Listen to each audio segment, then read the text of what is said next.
Madame Semet.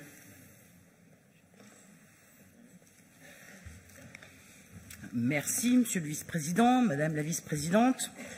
Le rapport que vous nous proposez aujourd'hui a malheureusement une seule ligne directrice, la réponse exclusive aux besoins en compétences des employeurs. L'emploi et les entreprises apparaissent prépondérantes dans la construction de l'offre de formation. Pourtant, dans notre région, tous les jours, des femmes, des hommes travaillent, créent, participent au développement économique de notre territoire. Leurs besoins en matière de formation sont donc très peu pris en compte dans votre rapport. Sécuriser les parcours de formation, permettre aux personnes dont la qualification est devenue obsolète ou quelquefois dépassée de se former, privilégier les formations qualifiantes, certifiantes, c'est dans le rapport, mais aussi diplômantes, reste à notre avis la meilleure garantie de retrouver un emploi. Acquérir ou retrouver les repères du monde du travail ne peut se faire sans un soutien accru aux structures d'accompagnement à l'emploi pour les publics les plus éloignés et les plus en difficulté. N'en déplaise à Madame Burgas, aujourd'hui, la formation s'adresse à des personnes, à des êtres humains, et chacun réagit différemment et a besoin d'un temps adapté. La formation ne doit pas être une charge, et ceux qui sont les plus éloignés de l'emploi doivent bénéficier d'une gratuité totale de leur formation. Pour assurer enfin un accès durable à la formation, de nombreux freins persistent et nous les évoquons assez souvent en commission.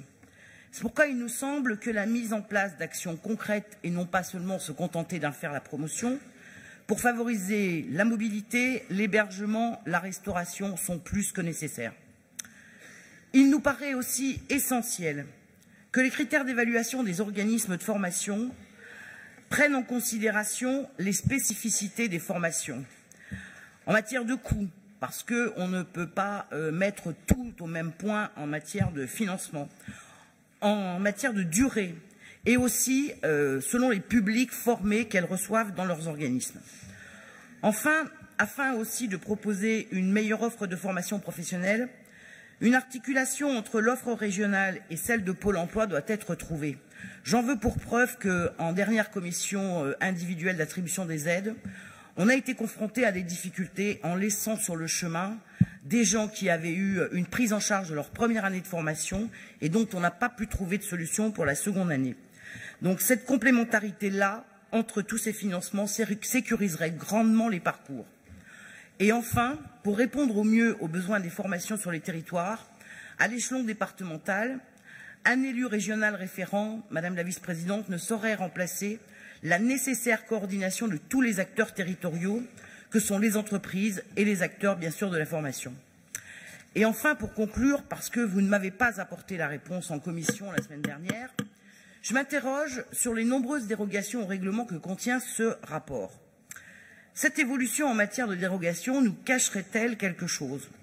Une sous-consommation budgétaire? Un bilan du CPRFP peu reluisant depuis un an? Eh bien, vous le comprendrez, Madame la Vice-présidente, au vu de toutes ces thématiques abordées, je pense que notre groupe donnera un avis défavorable à votre rapport et j'aurais aimé, en conclusion, effectivement, une réponse aux dérogations. Merci, Madame Semet.